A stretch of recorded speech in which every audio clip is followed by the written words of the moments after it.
Bakeru is a fantastic game. It's a quirky little action platformer with modern visuals and a tight, streamlined gameplay experience. But it's no Goemon. Developed by Goodfeel, a team of ex-Konami employees that have just been knocking it out of the park recently, and that also worked on the Goemon franchise. A huge franchise in Japan with a bunch of games, with only one making it stateside, the Mystical Ninja Starring Goemon. And I loved this game as a kid. It had this weird fantasy story about aliens invading feudal Japan, talking dogs, and a giant robot that's also a movie star. As a 6-year-old American boy, I really related to that, you know? And Bakeru is basically a spiritual successor to Goemon. You've got the festival enemies, this alternate universe Japan setting, and a protagonist with blue hair. It's mostly the blue hair. And while Bakeru gets so much right in terms of living up to its predecessors, there's one huge glaring issue that keeps this game from hitting that nostalgia button. Well, it's actually a bunch of smaller things, but with one overlying concept: the complete and total lack of RP elements. No towns, no quirky side quest characters, no searching for upgrades, no regional restaurants serving the hottest tea, and no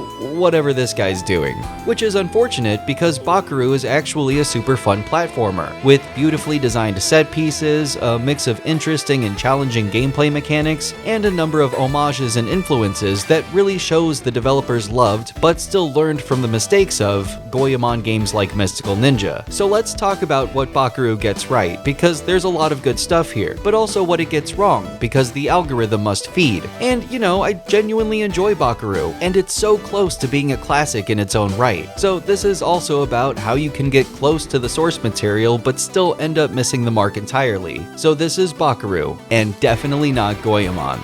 The intro to Bakeru goes pretty hard in establishing itself as the rightful heir to the Goemon franchise. You play as a tanuki named, hold on, let me check my notes, Bakeru, and you have to save Fantasyland Japan from the Oracle Saitaro and his cursed festivals. Oracle Saitaro looks a little bit like Wario, following Goemon's tradition of borrowing Nintendo assets, although Bakeru seems to borrow much more from games like Super Mario Odyssey and Kirby. Instead of collecting star moons, you're using your magic drumsticks to destroy EDM light show lanterns. This sets up the gameplay loop for the majority of levels. You beat on stuff using your magic drumsticks, fighting enemies, destroying lanterns, and filling up the drum meter at the end of every level. There is a lot of variety in the levels, some being kart racers or Star Fox sequences, and even the more traditional levels varying between sandbox style and auto-scrollers and everything in between. And this does an amazing job of showcasing some of the level design in earlier Goemon games. The evolution of the overworld is also a nice homage. You start off moving between locations in a line like the original Goemon games, but eventually you can ride around alternate universe Japan in a giant teapot, like the dragon from Mystical Ninja. This is also where Bakeru starts to deviate from these games, and not in a good way. Mystical Ninja's world gave us a feudal Japan that was connected,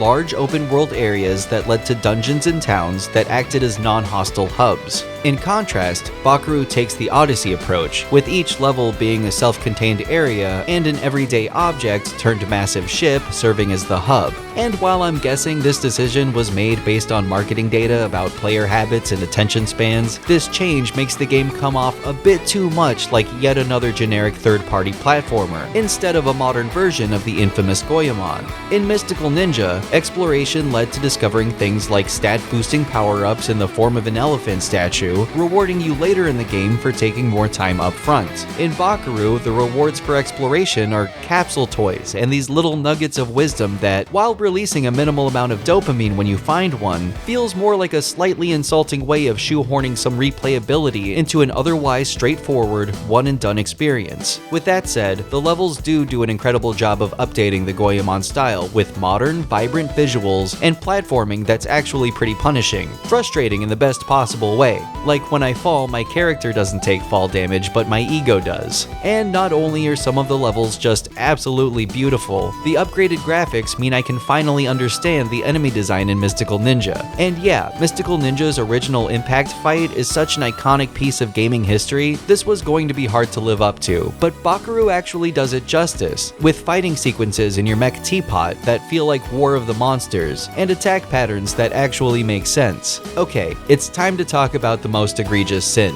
the Hanga meter. In Bakeru, you unlock these different modes modes, which are controlled through a meter that you fill up by attacking enemies. Meter runs out, power goes away. There are 4 powers, one of which is to turn small, like Abisamaru's power-up in Mystical Ninja, and the other 3 are all combat related. In contrast, Mystical Ninja lets you switch out characters at any time, no meter. This means greater player control, better RP, playing the game and talking to NPCs the way you want. But see, that's the thing. Without quirky NPCs gossiping about each other, aliens obsessed with vanity, new restaurants to try out, new powers to obtain, and new friends to make, there's no RP anyways. Like Chekhov, Mystical Ninja was a game that took place in between the levels, when you're learning how to exploit the town bully's weakness or when you're sneaking candy behind the priest's back.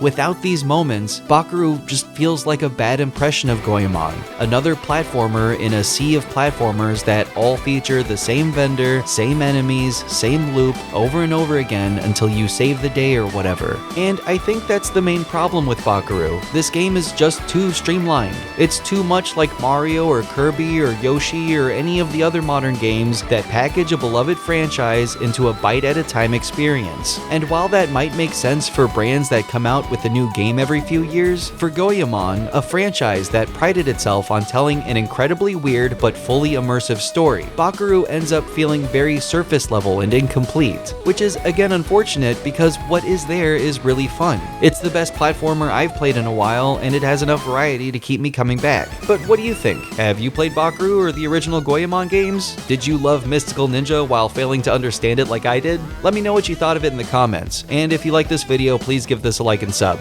Thanks so much for watching, and I'll see you in the next one.